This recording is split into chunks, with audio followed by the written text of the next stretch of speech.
Hey Turnip, so today I'll be showing you guys how to make the coffee macaron. Coffee macaron is a good way to have your caffeine fix and enjoy the macaron dessert. And it's a really delicious recipe, so without further ado, let's get started.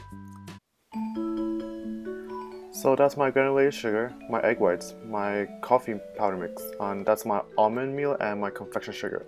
So first we are going to whisk our egg whites, and you definitely want to use your egg whites that's really fresh out of the egg. It should be fresh out of the fridge. Do not wait for it to age because that doesn't work with my recipe.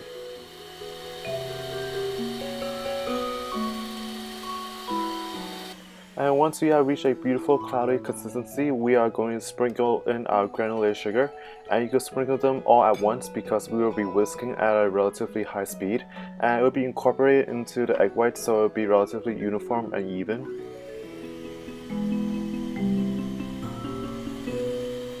And then we are going to continue whisking, and by whisking in the granulated sugar, it will definitely help you form the stiff peaks because the sugar really helps pull out, even out the egg whites and the proteins, and it also makes it more durable as well.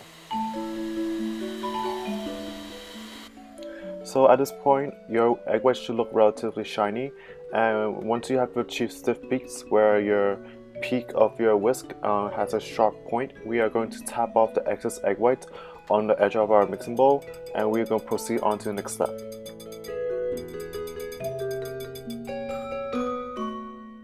So I have already grinded my almond meal and my confectioner sugar, and I'm just going to use Old Town coffee mix, and that's one of my strong coffee mix, and I really like it because it has a lot of flavors, and it definitely helps make me wake up in the morning. So I definitely recommend this brand if you guys want a very strong coffee. And for those who think that coffee doesn't affect them, this one is a really strong one, so give it a try. And then we are just going to combine our espresso powder, our coffee powder, well with our dry ingredients just so that it has a very even texture and flavor. And then we are going to proceed on to the next step, and that is adding our dark Hershey cocoa powder. And this would definitely give that coffee rich color because the espresso powder itself does not have too much of a flavor or color, and I didn't want to use food coloring. And I think this is a good solution, and it gives more flavor to coffee macarons as well.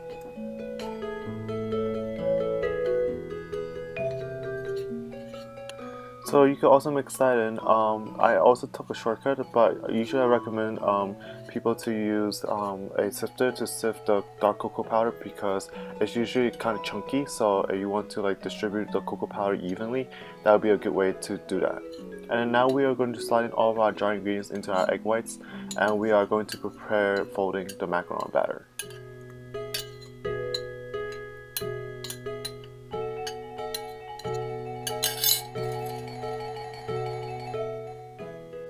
So folding is one of the harder parts, but also if you're experienced with this, it will be really easy. So it comes in two processes. The first process is you want to combine your dry ingredients with your wet ingredients, which is your egg whites, and you just want to have a uniform texture. Do not worry about too much of the air bubbles, but I definitely recommend you fold on the sides just so that it has an even texture. And once you reach a relatively even texture, that's when we start worrying about folding too much or folding too little. As you guys can see at this point, it has become well combined in texture and color. So we are now going to spread out our batter just so we release all the excess air bubbles. And I like to fold along the side just to increase the surface area, but that will also decrease your air bubbles dramatically. So just beware and always check your texture. You want a very rich and velvety texture where it's just like lava, where it oozes back just a bit. So every so often check your texture. You don't want your texture to be too runny, but you also don't want your texture to be too thick, because if it's too thick, there'll be too much air and it will cause the macarons to crack. And if there's just a little bit too much air, it will also give you a really large feet, and that's not what we want. We want a perfect macaron. And this is the texture in real time, and this is what you want.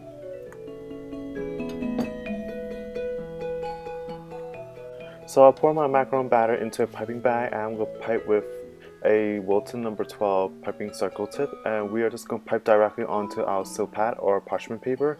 And usually it's really easy because it's just as simple as it looks. You just push and then you lift.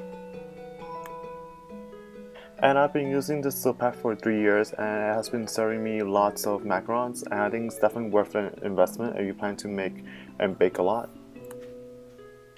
At this point, we are going to bang our cookie tray just to release all the excess air bubbles, and we are going to pop these guys into a preheated 300 degrees Fahrenheit oven and bake them for 20 minutes.